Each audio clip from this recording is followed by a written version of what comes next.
श्री श्री राधा माधव जी की जय। पतित पावन श्री श्री जगन्नाथ बलदेव सुभद्रा माई की जय। गौर निताई की जय। समवेत गौर भक्त वृंद की जय। निताई गौर सीतानाथ प्रेमानंदे हरि बोल। ओम नमो भागवते वासुदेवाय।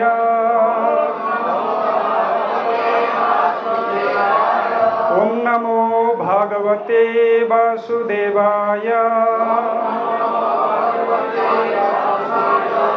ओम नमो भगवते वासुदेवाय। मुखं करोति वाचालं पङ्गुं लङ्घयति गिरिं यत्कृपातमहं वन्दे श्रीगुरुं दीनतारिणे। वञ्चकल्पतरुभ्यश्च कृपा सिन्धुभ्यो पतितानां पावनेभ्यो वैष्णवेभ्यो नमः। हरे कृष्णा। तो उपस्थित समस्त गौर भक्तबृंदদের स्वागत জানাই আজকের এই সানডে লাভ ফেস্ট এই সাপ্তাহিক ভাগবত সপ্তাহে। আপনারা এসেছেন এক অতি আনন্দের বিষয়। আমি দেখছি আমাদের আধ্যাত্মিক পরিবার আস্তে আস্তে বাড়ছে, দেখে খুব ভালো লাগলো। এটা হচ্ছে আমাদের আধ্যাত্মিক পরিবার, আমরা হচ্ছি এক পরিবার। বসুধৈব কুটুম্বকম, শাস্ত্রে বলা হচ্ছে আমরা সকলে এক পরিবারের লোক। এটি আমাদের ভুললে চলবে না। আমরা সকলে এসেছি ভগবানের পরিবার থেকে বিচ্ছিন্ন। হরে কৃষ্ণ কৃষ্ণ কৃষ্ণ হরে হরে, হরে রাম রাম রাম হরে হরে। তো একটি বিশেষ পর্ব চলছে, সেটা কি? রথযাত্রা। হরি বল। প্রভুজি ঠিক ধ্যান আছে। তো এখন শ্রী শ্রী জগন্নাথ বলদেব সুভদ্রা মায়ের এই রথযাত্রা মহোৎসব চলছে। সোজা রথ হয়ে গেছে, উল্টো রথ বাকি আছে। আপনারা কে কে রথযাত্রা অংশগ্রহণ করেছিলেন? অনেক ভক্ত গেছে, সন্দীপ প্রভু ছিলেন, অনেকেরই যাওয়া হয়নি। তো আমি যাওয়ার আগে রথযাত্রা সম্পর্কে বা স্নানযাত্রা সম্পর্কে কিছুটা আলোচনা করেছিলাম কিনা আমার ঠিক স্মরণ নেই। বাকি আমি বলেছিলাম যে এখানে রথযাত্রা সম্পর্কে আলোচনা করতে হয়েছিল কিনা জানি না। হয়েছিল প্রভু? রথযাত্রা হয়নি। তো আমাদের অনেকের জানা আছে, অনেকের জানা নেই। রথযাত্রা মহোৎসব কেন করা হয়, তার উদ্দেশ্য কি, বা জগন্নাথ বলদেব সুভদ্রা মা এনারা কারা? কে কে জানেন? জগন্নাথ বলদেব সুভদ্রা এনাদের মানে কি, নাম কেন, জগন্নাথ নাম কেন হয়েছে? হ্যাঁ, সমস্ত ব্রহ্মাণ্ডের উনি হচ্ছেন একমাত্র মালিক, উনি হচ্ছেন নাথ, জগতের নাথ, উনি হচ্ছেন জগন্নাথ। বলদেব, ওনার নাম বলদেব কেন? হ্যাঁ, বলতে পারেন সমস্ত বলের উৎস। হ্যাঁ, বল অর্থাৎ আধ্যাত্মিক বল দেন উনি। এই নয় যে সাংসারিক বল মারপিট করবে, না, এরকম না। আধ্যাত্মিক বল উনি প্রদান করেন। আর রাম শব্দের অর্থ হচ্ছে রমন্তে যোগিনা, উনি হচ্ছেন সমস্ত আধ্যাত্মিক আনন্দের উৎস, পরম আনন্দের উৎস, উনি হচ্ছেন রাম, এই জন্য বলরাম। আর সুভদ্রা, সুশব্দের অর্থ হচ্ছে অসপিশিয়াস। অসপিশিয়াস মানে হচ্ছে শুভ। হ্যাঁ, সমস্ত কিছু শুভ, আপনি যাই করুন না কেন শুভ। সুভদ্রা। আর এই জগন্নাথ বলদেব আর সুভদ্রা রথে ওনারা কেন বার হন না? জগতের কল্যাণার্থে। শাস্ত্রে বলা হয়েছে এই রথে জগন্নাথ বলদেব আর সুভদ্রাকে কেউ যদি একবার দর্শন করে, রথে অরুর অবস্থায় যদি কেউ দর্শন করে, তাহলে তাকে আর পুনরায় এই জড়জগতে জন্মগ্রহণ করতে হবে না, তিনি ভগবানের বৈকুণ্ঠ ধামে চলে যাবেন। হরে কৃষ্ণ। এই হচ্ছে রথযাত্রা। রথযাত্রার বিশেষ অনুষ্ঠান শুধু আমাদের এই ভারতের মধ্যে আজ সীমাবদ্ধ নেই, আগে বিশেষত পুরীর মধ্যে সীমাবদ্ধ ছিল, কিন্তু শিল প্রভুপাদের কৃপায় আজ বিশ্বের প্রতিটি দেশে, প্রতিটি নগরে গ্রামে আজ রথযাত্রা উদযাপন করা হচ্ছে। পৃথিবীর প্রত্যেকটি দেশে প্রত্যেক মানুষ এই রথযাত্রার সুযোগ পাচ্ছে শিল প্রভুপাদের কৃপায়, আর নিজেদের জীবনকে ধন্য করছে। হরে কৃষ্ণ। মাতাজিরা হাসাহাসি করবেন না কৃপা করে, আপনাদের কাছে বিনীত নিবেদন। আমরা শুনেছিলাম এর আগে, শুনেছিলাম, আমার ঠিক স্মরণে আসছে না আমি কোথায় ক্লাস করেছিলাম, সম্ভবত দেশে। স্নানযাত্রার দিনে আমার একটা ক্লাস ছিল, আমি করেছিলাম ভগবানের রূপ এইরকম কেন হল। জানেন আপনারা ভগবান জগন্নাথের রূপ এমন কেন? আমরা তো দেখি ভগবানের কত রূপ আছে, কিন্তু এটা একটা অদ্ভুত রূপ। হাত নেই, পা নেই, বড় বড় চোখ, অদ্ভুত একটা রূপ। প্রশ্ন আসতে পারে ভগবান জগন্নাথের রূপ এরকম কেন হল? এর পিছনে ইতিহাস আছে, অনেক লীলা আছে, কিন্তু সময় সীমিত, আমি ওখানে প্রবেশ করলে আর বেরোতে পারবো না। সংক্ষেপে একবার দ্বারিকায় ভগবানের অনেক মহিষী ছিলেন না, 16,108 মহিষী ছিলেন দ্বারিকায়। এনাদের ইচ্ছা হলো ভগবান ছেলেবেলায়, বাল্যবেলায় উনি যে সমস্ত বৃন্দাবনে যে সমস্ত উনি লীলা করেছিলেন সেই সমস্ত লীলা শুনতে ইচ্ছা করলেন। তো কে বলতে পারে? ছেলেবেলায় ওনার সঙ্গে যারা ছিল তারাই বলতে পারবে। কে ছিলেন তাদের সামনে? রোহিণী মাতা। রোহিণী মাতা দ্বারিকায় ছিলেন। তো ওনারা সকলে রোহিণী মাতাকে ঘিরে ধরেছে, আপনি বলুন বৃন্দাবনের লীলা। তো উনি একটা শর্ত রেখেছে, কি না ভগবানের লীলা এত মধুর, এত আকর্ষক, যে শুনে সে সংসার ভুলে যায়, পাগল হয়ে যায়। ভগবানের লীলা এত মধুর, সেই সংসারকে ভুলে যায়। কন্ডিশন কি না ভগবান তার কথা শুনতে খুব পছন্দ করেন, ভগবান নিজে তার কথা শোনেন। জগন্নাথ নিজে ওনার লীলা উনি শ্রবণ করেন। স্তুতি জগন্নাথ অষ্টকম রোজ পুরী ধামে ওনাকে শোনানো হয়, আর জয়দেবের রচিত গীত গোবিন্দম রোজ পাঠ করে শোনানো হয় ভগবানকে। তো ভগবান ওনার কথা শুনতে খুব পছন্দ করেন। তো রোহিণী মাতা বলেছেন যে তোমাদের খেয়াল রাখতে হবে যেন এই কৃষ্ণ বলরাম এরা যেন এই আমাদের আলোচনা না শোনে। এই জন্য কি করেছে, সুভদ্রাকে গেটে দরজায় পাহারায় রেখেছে, আর ওনারা ভেতরে দরজা বন্ধ করে দিয়ে এই বৃন্দাবন লীলা আলোচনা করেছেন। রোহিণী মাতা বলছেন আর এই মহিষীরা ওনারা শ্রবণ করছেন। তো তখন কৃষ্ণ বলরাম সেখানে উপস্থিত হয় এবং দেখে সুভদ্রা দরজায় দাঁড়িয়ে আছে, আর ভেতরে কিছু আলোচনা হচ্ছে। তার বোনকে জিজ্ঞাসা করছেন যে আমরা ভেতরে যাব, আমরাও কথা শুনবো। সুভদ্রা বলছে না, তোমাদের অনুমতি নেই। তখন বোনকে পটাতে আর কি, এমন ভগবান তো বিশেষ চকলেট দেবো, বিস্কুট দেবো, তোকে মোবাইল দেবো ইত্যাদি বলে তাকে পটিয়ে ফেলেছে। আর সুভদ্রা রাজি হয়ে গেছে। তখন দরজার ফাঁকে কান রেখে ভগবান কি করছেন, তার সেই বৃন্দাবনের লীলা উনি শ্রবণ করছেন। যারা শ্রবণ করেছে সঙ্গে সঙ্গে কি হয়েছে, তার চোখ দুটো বিশাল একদম বড় বড় হয়ে গিয়েছে, আর হাত পা শরীরের ভেতরে আস্তে আস্তে আস্তে আস্তে সংকুচিত হয়ে গেছে, শরীরের ভেতরে প্রবেশ করেছিল, এক অদ্ভুত রূপ হয়ে গিয়েছে। আর সেই সময় নারদ মুনি ওখানে উপস্থিত হয়েছেন। নারদ মুনি দেখলেন যে কৃষ্ণের এইরকম রূপ, এক তো অদ্ভুত রূপ, অপূর্ব রূপ। নারদ মুনি তো নারায়ণ নারায়ণ খুব খুশি হয়েছেন যে এইরকম রূপ তো আগে ভগবান কখনো দর্শন করিনি, এক সুন্দর অপূর্ব রূপ। উনি ভগবানকে বললেন যে এই যে রূপ আপনি দর্শন করালেন, আমি চাই যে পুরো জগৎবাসী এই রূপে আপনাকে দর্শন করুক। বাস্তবে জগন্নাথের এই রূপ আমরা আজ দর্শন করছি কার কৃপায়? নারদ মুনির কৃপায়। তো নারদ মুনির কথা রাখতে ভগবান তথাস্তু করলেন, ঠিক আছে আমি এই রূপে পুরো জগৎবাসীকে আমি দর্শন দেব। তো এইভাবে সময় যায়। কোনো এক সময় রাজা ছিলেন তখন এই ইন্দ্রদুম্ন মহারাজ। ইন্দ্রদুম্ন মহারাজ ওনার রাজত্বে বিভিন্ন ঘটনা ঘটে, সেখানে স্বপ্নাদেশ হয়েছিল, নীলমাধবের ঘটনা জড়িত আছে এর মধ্যে। বিশ্বা বসু উনি এই নীলগিরি পর্বতে নীলমাধবের সেবা করতেন, আর রাজা ইন্দ্রদুম্ন সৈন্য পাঠিয়েছিলেন যে নীলমাধব কোথায় আছে তোমরা খুঁজে বার করো। চতুর্দিকে উনি সৈন্য নিক্ষেপ করেছিলেন। তো একদিকে ওনার রাজপুরোহিত বিদ্যাপতি উনি একটা সৈন্য দল নিয়ে উনি যান এই পূর্ব দিকে। তো তিন দিক থেকে তো নিরাশ হয়ে সৈন্যরা ফিরে আসেন, কিন্তু বিদ্যাপতি আর ফেরে না।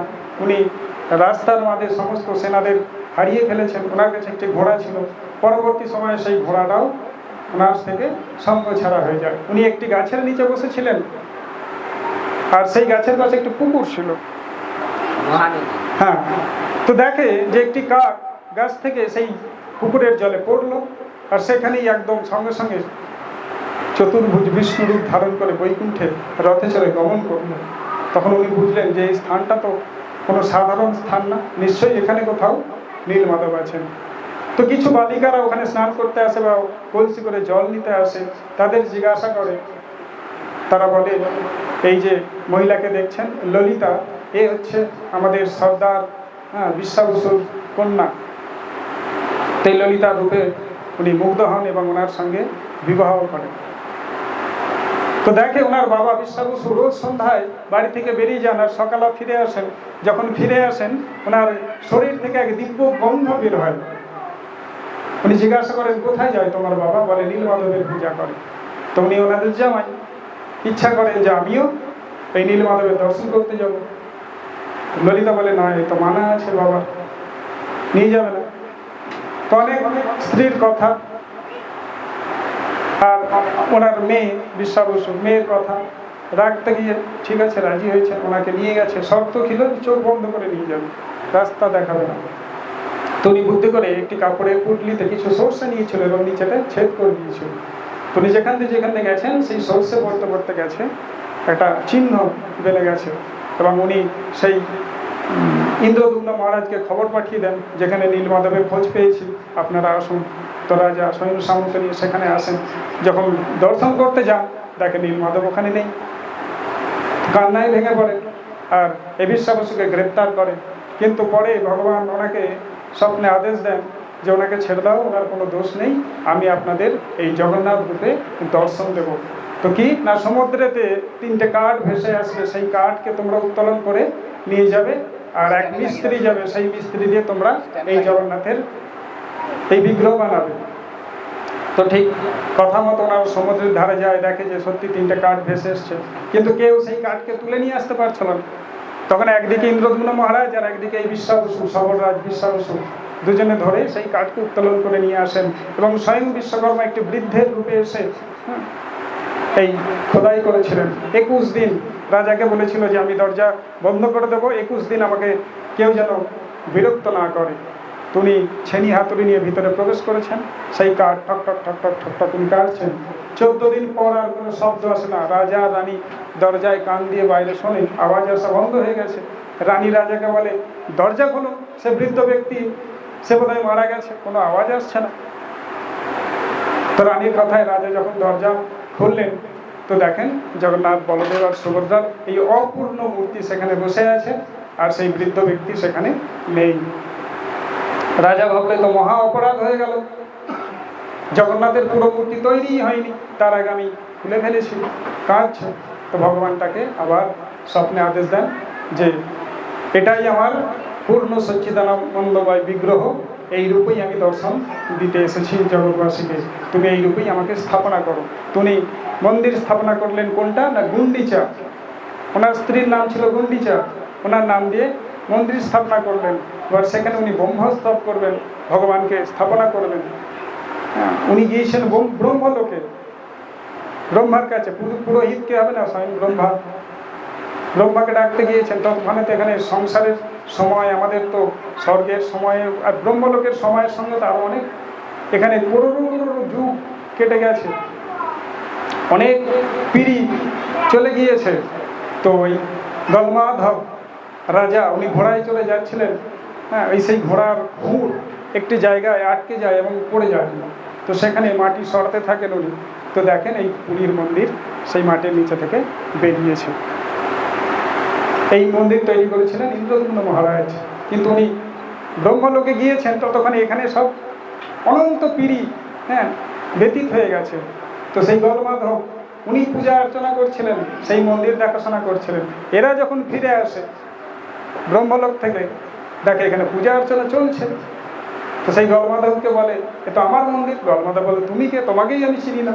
তখন ওনার পরিচয় দেয়, বিশ্বাস করেনি। কিন্তু সেই কাকভূষণটি যে গাছে বসেছিল সে এসে প্রমাণ দেয় এবং ব্রহ্মাজি স্বয়ং বলে, হ্যাঁ এ আমার কাছে এসেছিল, বাস্তবে এই মন্দির হচ্ছে। তারপর ওনারা ব্রহ্মোৎসব করে জগন্নাথের বিগ্রহ স্থাপনা করে। আর এই রথে করে ভগবান দ্বারিকায়, যখন কুরুক্ষেত্র যুদ্ধ শেষ হয়ে যায়, তখন সেই বৃন্দাবনবাসীরা খবর পেয়েছিল যে কুরুক্ষেত্রে ওনারা এসছেন দর্শন করার জন্য সকলে ছুটে গিয়েছিল। এবং বৃন্দাবনে যেভাবে গোপীরা কৃষ্ণের সঙ্গে মিশত, ঠিক সেইভাবে একান্তে মিশবে বলে ওনারা কি করেছেন, রথে চাপিয়ে, এই কৃষ্ণ বলরাম আর সুভদ্রাকে রথে চাপিয়ে এই দড়ি ধরে টানছে। কোথায় নিয়ে যাচ্ছে না, ভাব আমরা সেই বৃন্দাবনে যমুনার ধারে নিয়ে যাব এবং ভগবানের সঙ্গ করব। তো রথযাত্রার মেন ভাব হচ্ছে কি না, ভগবানকে আমরা এই রথে চড়িয়ে বৃন্দাবনে নিয়ে যাচ্ছি। এই চৈতন্য মহাপ্রভুর ভাবধারা, এই হচ্ছে রথযাত্রা। যে এই রথে যারা ভগবানের মন্দিরে পৌঁছাতে পারে না, যারা দর্শন করতে পারে না, ভগবান এত কৃপালু এই জগন্নাথ, উনি স্বয়ং মন্দির থেকে বেরিয়ে আসেন এবং সেই সমস্ত পতিত পাবনদের উনি দর্শন দেন। মাঝে মাঝে রথ চলে, মাঝে মাঝে রথ রুকে যায়। আমি আজ সকালে একটা পোস্ট করছিলাম, কেন রুকে যায়, কেননা ভগবান দেখছে যে কোনো সুদূর দেশ থেকে চৈতন্য মহাপ্রভুর সময় এই বাংলা থেকে পায়ে হেঁটে ভক্তরা পুরীতে আসতো রথযাত্রা উৎসব করার জন্য। পুরীতে আসতেন বাংলা থেকে। তো সেই সময় তো এত সুন্দর রাস্তাঘাট ছিল না, কাদা মাটি, এই বর্ষার সময় কত বৃষ্টি হচ্ছে, কিন্তু তবু তারা এই জগন্নাথকে সঙ্গ দেওয়ার জন্য তারা বাংলা থেকে আসতো। চৈতন্য মহাপ্রভুর পার্শ্বগণ শুদ্ধ ভক্তরা, আর জগন্নাথ অপেক্ষা করে বসে থাকতো কখন আমার এই সমস্ত ভক্তরা আসবে। এই রথ চলতো, মাঝে মাঝে রথ থেমে যায়, দড়ি ধরে যতই টানে রথ এগোয় না। কারণ কি না, জগন্নাথ সকলের দর্শনের জন্য বসে থাকেন। এই ভক্তি সিদ্ধান্ত সরস্বতী ঠাকুর, দেখুন ভক্তি সিদ্ধান্ত সরস্বতী ঠাকুর, ওনার বাড়ির সামনে রথ আটকে গিয়েছে। ভক্তি বিনোদ ঠাকুর তখন মন্দিরের প্রেসিডেন্ট ছিলেন। উনি ব্যাপার বুঝতে পেরেছেন কি না, ওনার স্ত্রীকে উনি আদেশ দিয়েছেন যে বিমলা প্রসাদকে নিয়ে আসো। ইনি পেয়েছিলেন বিমলা দেবীর কৃপা, ভক্তি দেবী ভক্তি একটা প্রচার করবে এরকম সন্তান উনি কামনা করেছিলেন। কোথায় না, দুর্গা দেবীর কাছে। জগন্নাথপুরীর মন্দিরের ঠিক পিছনে বিমলা মাতার মন্দির আছে, দুর্গা দেবী, ওনার কাছে প্রার্থনা করেছিলেন। এই জন্য ওনার নাম ছিল বিমলা প্রসাদ। তুমি আদেশ দেন যে বিমলাকে নিয়ে আসো। যখন জগন্নাথের সামনে এই ভক্তি সিদ্ধান্ত সরস্বতী ঠাকুরকে নিয়ে আসা হলো, তখন জগন্নাথের গলা থেকে মালা খুলে ওনার গলায় পড়লো। তারপর রথ আবার চলতে লাগলো। অর্থাৎ জগন্নাথ তার শুদ্ধ ভক্তকে দর্শন করার জন্য থেমে যায়। একদিন দুদিন কদিন হয়ে যাচ্ছে, ধ্যান থাকে না, থেমে যায়। দর্শনের অভিলাষী এই হচ্ছে জগন্নাথ। কোনো সুদূর দেশ থেকে ভক্তরা ছুটে আসছে, তাদের দর্শনের জন্য জগন্নাথ থেমে যায়। তো সেই সময় কি হতো না, একটা নিয়ম ছিল যে যারা অচ্যুত নিচু জাতি, ছুঁই ছুঁই ভাব প্রচুর ছিল। ছোট জাতি, বড় জাতি, উচ্চ জাতি, ব্রাহ্মণ, আমরা ব্রাহ্মণ, খুব ভ্রমণ ছিল। তারা এই পুঁথি বগলে করে নিয়ে তারা ঘুরতো, আমরা ব্রাহ্মণ ইত্যাদি। চৈতন্য মহাপ্রভু সেই সব ভেদাভেদ দূর করে দিল, সব প্রেমের বন্ধনে বেঁধে দিল চৈতন্য মহাপ্রভু। সকলকে বললো যে তোরা ছুটে আয়, এই জগন্নাথের রথের দড়ি ধর। রথ এগোচ্ছে না। চৈতন্য মহাপ্রভু যখন এই সমস্ত নিচু জাতি মানুষদের সকলকে ডাকলো, বললো তোরা রথের দড়ি ধর। আর চৈতন্য মহাপ্রভু রথের পিছন দিকে গেল, গিয়ে তার মাথাটা রথে এইভাবে ঠেকিয়ে যখন হরি বল জয় জগন্নাথ বলে ধাক্কা দিয়েছে, তখন রথ আবার চলতে শুরু করেছে। জয় জগন্নাথ। এইভাবে রথযাত্রা অনুষ্ঠিত হয়। আমরা দেখি যে এই রথযাত্রার উদ্দেশ্য কি? এই রথযাত্রার উদ্দেশ্যই হচ্ছে সকলকে ভগবত সেবার সুযোগ দেওয়া। এই নয় যে আমরা ব্রাহ্মণ, আমাদের দীক্ষা হয়ে গেছে, তোমাদের দীক্ষা হয়নি, তোমরা নিচু জাতি। ব্রাহ্মণকে শাস্ত্র বলছে জন্ম না যায়তে শূদ্র, জন্ম না যায়তে শূদ্র সংস্কারাৎ ভবেৎ দ্বিজ। আমরা প্রত্যেকে জন্ম যারা নিয়েছি তারা সকলে শূদ্র।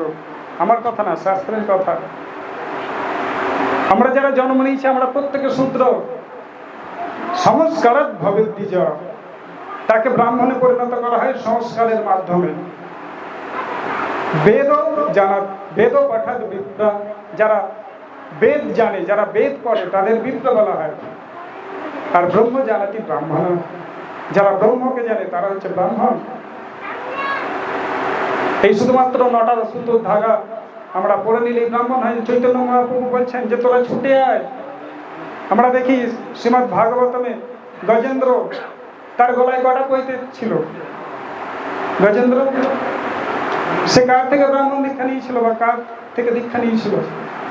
ভগবান বলছে ভক্ত সীমে প্রিয়সী, ভক্তির দ্বারা ভক্তি আমাম অভিজানাতি। 18 অধ্যায় প্রভুজি আজকে পাঠ করছিলেন, 18 অধ্যায়ের 55 নম্বর শ্লোক আপনারা ভগবদ গীতার পড়বেন বাড়িতে, তাৎপর্যটা ধ্যান দিয়ে পড়বেন, তাহলে বুঝতে পারবেন।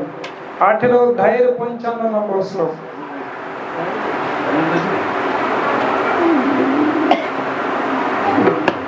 তাহলে আপনারা বুঝতে পারবেন যে ভগবানকে শুধুমাত্র ভক্তির দ্বারাই পাওয়া যায়, এছাড়া আর কিছু না। আর আমাদের এই প্রোগ্রামের উদ্দেশ্য কি? আমাদের এই প্রোগ্রামের উদ্দেশ্য সকলকে ভগবত সেবার সুযোগ করে দেওয়া। আমরা যারা ভগবান সম্বন্ধে জানি না, ভগবানের ধামে প্রবেশ করতে গেলে একটি মাত্র গুণ থাকা যায়, সেটা কি?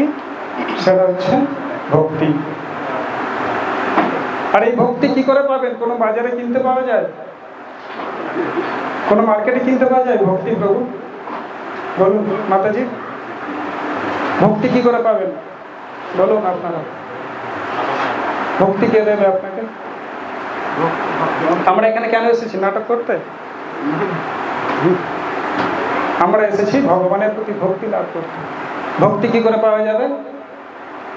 এই ভক্তরা দেবে ভক্তি, আপনি জানেন না।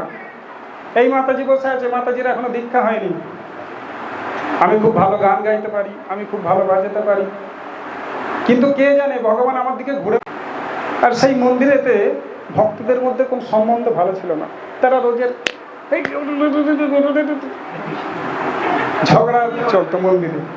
হ্যাঁ, তো আশপাশে গ্রামের লোকেরা এত সুন্দর মন্দির, এত সুন্দর ঠাকুর, এত সুন্দর প্রসাদ, এত সুন্দর কীর্তন, কিন্তু গ্রামের কোনো লোক সেখানে আসে না। একবার মহারাজ গিয়েছেন মন্দিরে, আসার সময় দেখেছে যে অনেক লোক আছে এখানে, কিন্তু যখন মঙ্গল আরতি হচ্ছে, সন্ধ্যা আরতি হচ্ছে, কোনো লোক নেই। জিজ্ঞাসা করে সেক্রেটারিকে, কি ব্যাপার, তোমাদের এত সুন্দর মন্দির, ঠাকুরজি এত সুন্দর প্রোগ্রাম হচ্ছে, কোনো মানুষ আসছে না, কি ব্যাপার? উনি বলছে আমরা জানি না। তো মহারাজ ওখানে কিছুদিন ছিলেন, দেখে ব্রহ্মচারীদের মধ্যে মিল নেই, গৃহস্থ ব্রহ্মচারীর মধ্যে মিল নেই, ঝগড়া চলে। তো মহারাজ বুঝতে পেরেছেন যে আচ্ছা মেন কারণ হচ্ছে এটা। উনি কিছু বলেননি, উনি একটা ক্লাস দিয়েছেন, সেই ক্লাসের মধ্যে উনি বলেছেন, এই জানো আমি শুনেছি এখানে এক ভক্ত রূপে দেবতা এসে বসে আছে, এক দেবতা এখানে ভক্ত রূপে এসে বসেছে। আর মহারাজের কথা হতেও পারে, তো আমাদের কিরকম ব্যবহার করতে হবে জানি না কি সে। তাহলে সকলের সঙ্গে তো খুব সাবধানে, যখন এই কথা বলে দিয়েছে তখন সকলে খুব সাবধান হয়ে গেছে। এখন কে হবে সকলের সঙ্গে খুব সুন্দরভাবে কথা বলছে। যে ঝগড়া চলতো সেই ঝগড়া পুরো বন্ধ হয়ে গেছে, মিল খুব।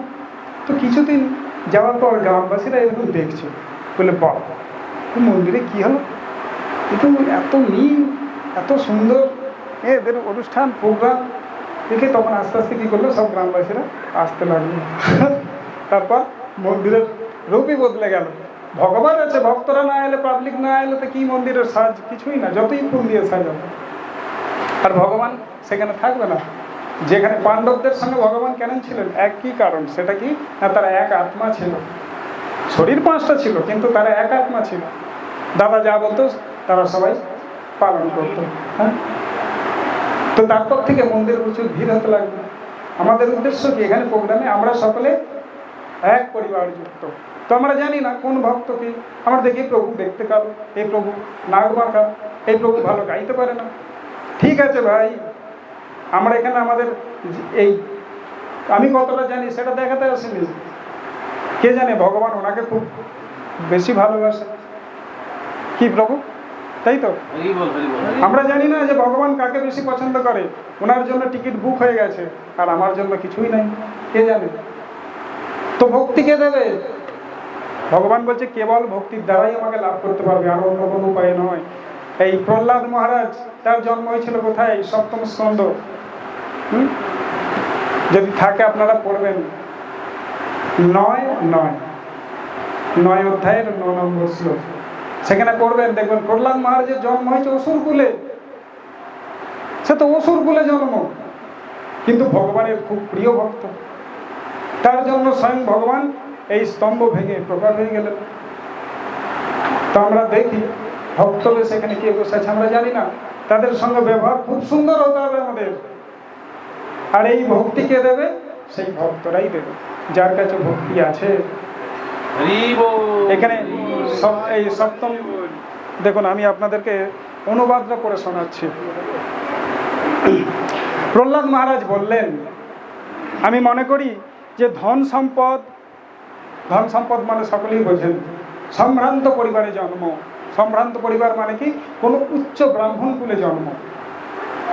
প্রহ্লাদ মহারাজ বলছেন, দেখুন, আমি মনে করি যে ধন সম্পদ, সম্ভ্রান্ত পরিবারে জন্ম, তপস্যা, অনেকে দেখবেন খুব বড় বড় দাড়ি রাখে, 1 মাস স্নান করে না, বিভিন্ন রকমের তপস্যা করে,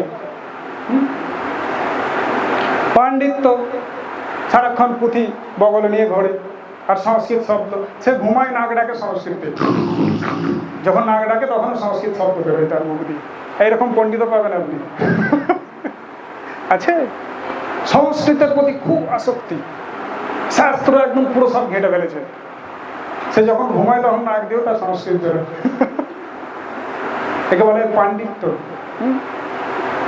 ইন্দ্রিয় নৈপুণ্য, তেজ, প্রতাপ, শারীরিক বল, পৌরুষ, বুদ্ধি এবং যোগ শক্তি, এই সমস্ত গুণের দ্বারাও ভগবানের প্রসন্নতা বিধান করা যায় না। এত কিছু গুণ থাকলেও ভগবান খুশি হবে না ঘন্টা। তাহলে ভগবানকে কিসের দ্বারা খুশি করা যাবে বলুন? মাতাজি হাসছে। এখানে কি বলছেন প্রহ্লাদ মহারাজ? ভগবান কেবল ভক্তির দ্বারাই প্রসন্ন হন।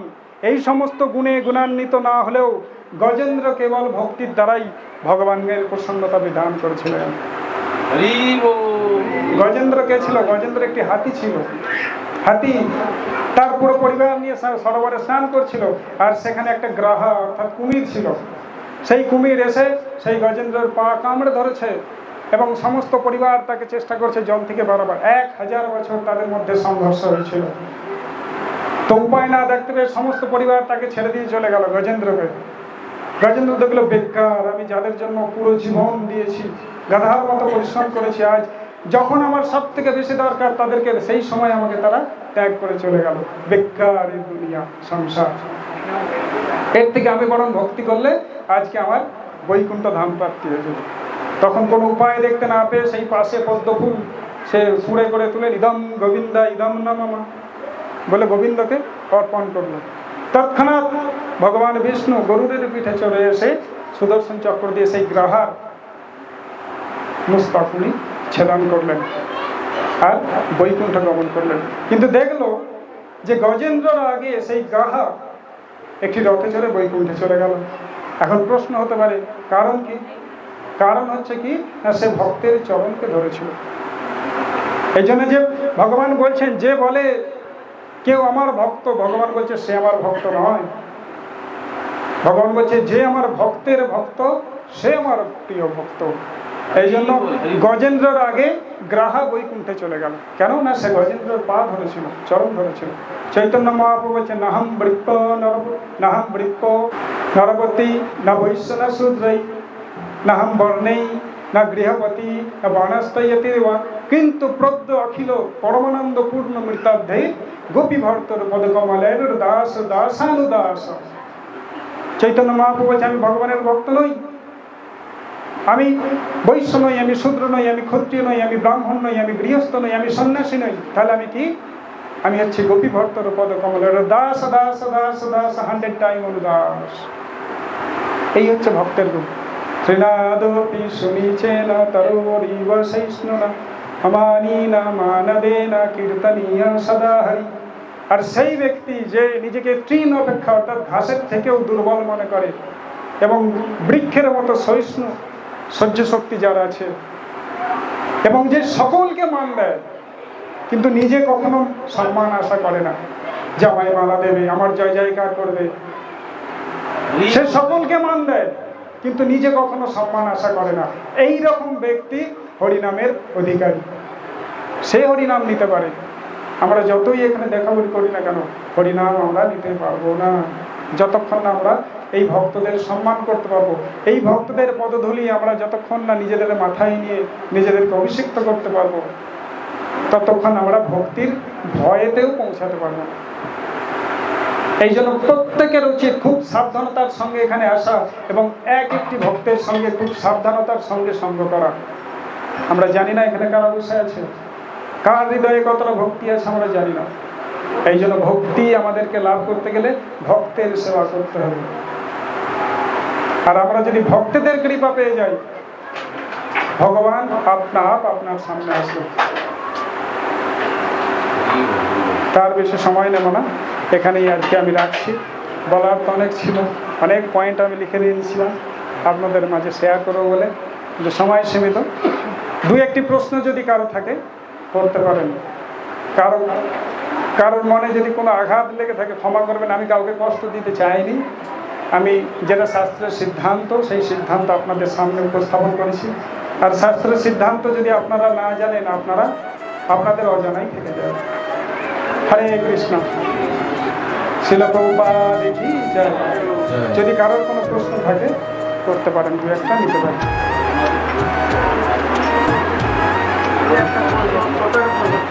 বলুন। নীলাচল এটা হচ্ছে ধামের নাম। এই ধামের নাম কেন পড়েছিল বিভিন্ন শাস্ত্রে বিভিন্নভাবে উল্লেখ করা হয়েছে। বাকি নীলাচল হচ্ছে ধামের নাম। পুরুষোত্তম ধাম, নীলাচল ধাম, পুরী ধামের অনেক নাম আছে। তো এই এত নামের মধ্যে নীলাচল ধাম এটা হচ্ছে আর একটা নাম। যেমন শঙ্খক্ষেত্র বলা হয়, পুরুষোত্তম ক্ষেত্র বলা হয়, নীলাচল ক্ষেত্র বলা হয় ইত্যাদি। আর কোনো প্রশ্ন? হরে কৃষ্ণ। শিল প্রভুপাদ কি জয়। জগন্নাথ বলদেব সুভদ্রা মাই কি জয়। রথযাত্রা মহোৎসব কি জয়। সমবেত গৌর ভক্তবৃন্দ কি জয়। গৌর প্রেমানন্দে। হরে কৃষ্ণ। হরি বল।